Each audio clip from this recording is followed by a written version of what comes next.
Assalamualaikum warahmatullahi wabarakatuh. Selamat pagi dan salam sejahtera bagi kita semua. Yang saya hormati Bapak Safari Hasan selaku dosen pengampu mata kuliah Manajemen Logistik Medik dan Non-Medik, serta teman-teman yang saya banggakan.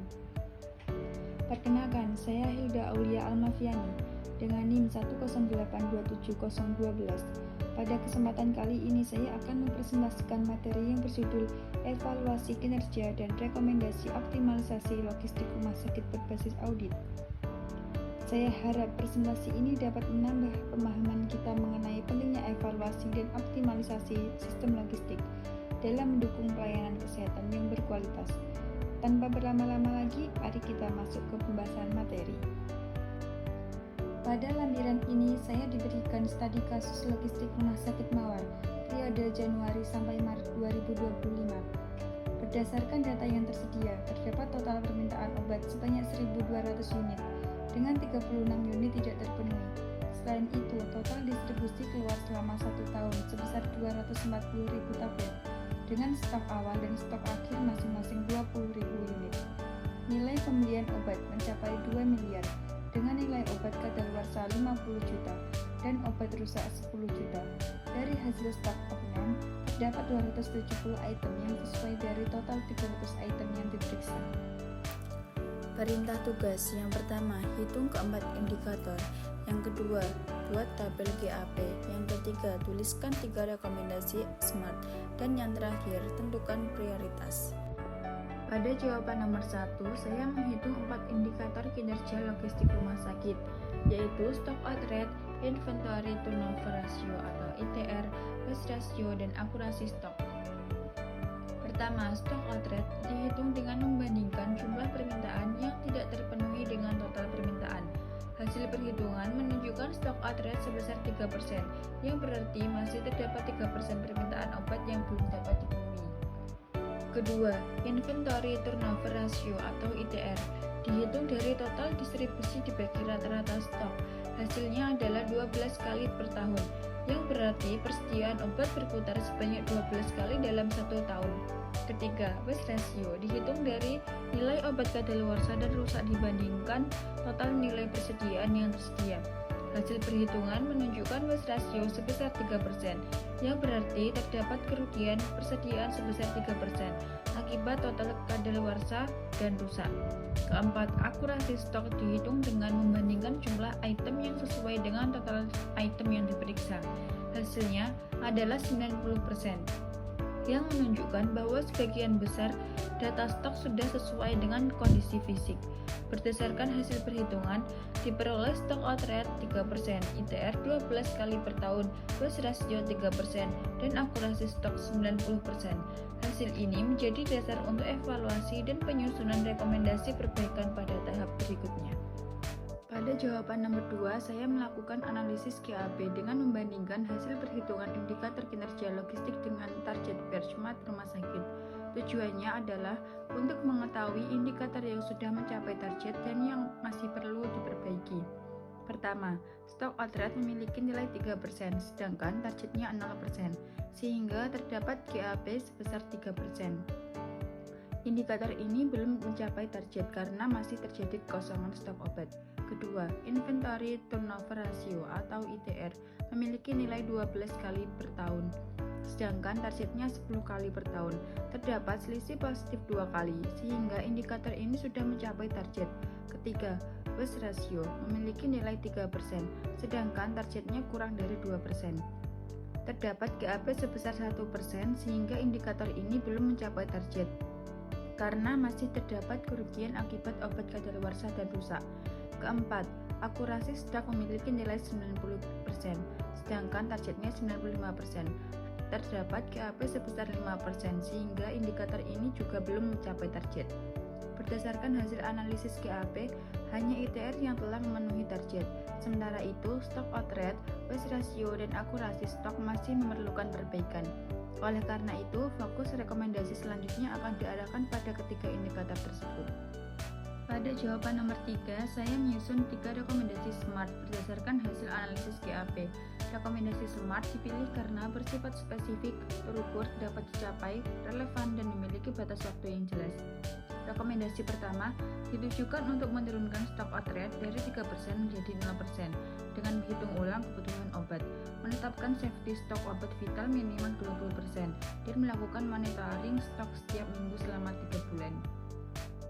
Rekomendasi kedua ditujukan untuk menurunkan waste ratio dari 3% menjadi kurang dari 2% melalui penerapan sistem FAFO dan pemeriksaan tanggal kadaluarsa secara rutin setiap bulan selama 6 bulan sekali.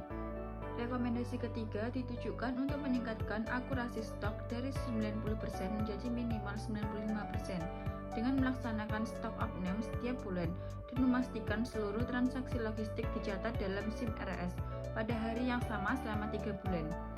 Berdasarkan hasil evaluasi, 3 indikator yang masih belum mencapai target adalah stok outret, waste ratio, dan akurasi stok. Oleh karena itu, rekomendasi difokuskan pada peningkatan ketersediaan obat, pengurangan pemborosan, dan peningkatan ketepatan pencatatan stok agar seluruh indikator kinerja logistik dapat mencapai target yang telah ditetapkan. Pada jawaban nomor 4, saya menentukan prioritas pelaksanaan rekomendasi menggunakan matriks dampak versus usaha. Matriks ini digunakan untuk menentukan rekomendasi mana yang harus dikerjakan terlebih dahulu berdasarkan tingkat dampak yang dihasilkan dan besarnya usaha yang diperlukan untuk melaksanakannya. Prinsipnya adalah mendahulukan kegiatan yang memberikan dampak tinggi dengan usaha yang relatif rendah agar perbaikan dapat dirasakan lebih cepat dan efektif. Prioritas pertama, safety stock dan monitoring stok mingguan. Prioritas pertama adalah menetapkan safety stock dan melakukan monitoring stok mingguan karena memberikan dampak terbesar dalam mencegah stok atau obat karena dapat dilaksanakan dengan biaya yang relatif rendah. Prioritas kedua, SOP, FIFO, dan pemeriksaan kadaluarsa. Prioritas kedua adalah menerapkan SOP, FIFO, dan pemeriksaan kadaluarsa bulanan untuk mengurangi obat rusak atau kadaluarsa sehingga waste ratio dapat menurun. Prioritas ketiga, stok upname dan disiplin input SIM RS. Prioritas ketiga adalah melakukan stok upname bulanan dan meningkatkan disiplin pencatatan pada SIM RS untuk meningkatkan akurasi data stok. Berdasarkan matriks dampak versus usaha, urutan prioritas perbaikan adalah pertama, safety stock dan monitoring stok, kedua, penerapan SOP FIFO, dan ketiga, stok upname serta disiplin input SIM RS. Pelaksanaan rekomendasi sesuai urutan prioritas ini diharapkan dapat meningkatkan kinerja logistik rumah sakit secara efektif, efisien, dan berkelanjutan. Berdasarkan hasil evaluasi kinerja logistik rumah sakit Mawar periode Januari sampai Maret 2025 dapat disimpulkan bahwa dari 4 indikator yang diukur hanya 1 indikator yang telah mencapai target, yaitu inventory turnover ratio atau ITR sebesar 12 kali per tahun. Hasil ini menunjukkan bahwa perputaran persediaan obat di rumah sakit sudah berjalan dengan baik dan efisien. Namun demikian, masih terdapat 3 indikator yang belum memenuhi target rumah sakit. Pertama, stok outret sebesar 3%, yang menunjukkan masih adanya permintaan obat yang tidak terpenuhi. Kedua, waste ratio sebesar 3%, yang menunjukkan masih terdapat kerugian akibat obat kadaluarsa dan rusak. Ketiga, akurasi stok sebesar 90% yang masih berada di bawah target minimal 95%. Berdasarkan analisis GAP yang telah dilakukan, fokus perbaikan perlu diarahkan pada 3 indikator tersebut, yaitu ketersediaan obat, pengurangan pemborosan persediaan, dan peningkatan akurasi pencatatan stok. Untuk mengatasi permasalahan tersebut, disusun 3 rekomendasi SMART. Pertama, menetapkan safety stok obat vital dan melakukan monitoring stok secara rutin untuk mencegah terjadinya kekosongan obat.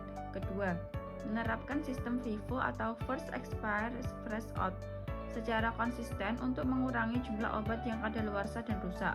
Ketiga, melaksanakan stok upname secara berkala serta meningkatkan kedisiplinan pencatatan transaksi melalui SIM RS agar akurasi stok dapat meningkat. Selanjutnya, berdasarkan matriks dampak versus usaha. Prioritas pertama adalah menetapkan safety stock dan monitoring stok karena memberikan dampak yang besar terhadap pelayanan pasien dengan usaha yang relatif rendah. Prioritas kedua adalah penerapan FIFO dan pemeriksaan kadaluarsa secara rutin. Sedangkan Prioritas ketiga adalah melaksanakan stok upname dan peningkatan disiplin input data pada SIM-RS. Dengan melaksanakan rekomendasi sesuai urutan prioritas tersebut, diharapkan ketersediaan obat dapat terjaga, pemborosan akibat obat rusak dan kadaluarsa dapat berkurang, akurasi stok dapat meningkat sesuai target, serta pelayanan kepada pasien menjadi lebih optimal. Demikian presentasi yang dapat saya sampaikan mengenai evaluasi kinerja dan rekomendasi optimalisasi logistik rumah sakit berbasis audit. Semoga materi yang saya sampaikan dapat menambah pemahaman kita mengenai pentingnya evaluasi dan perbaikan sistem logistik rumah sakit. Wassalamualaikum warahmatullahi wabarakatuh.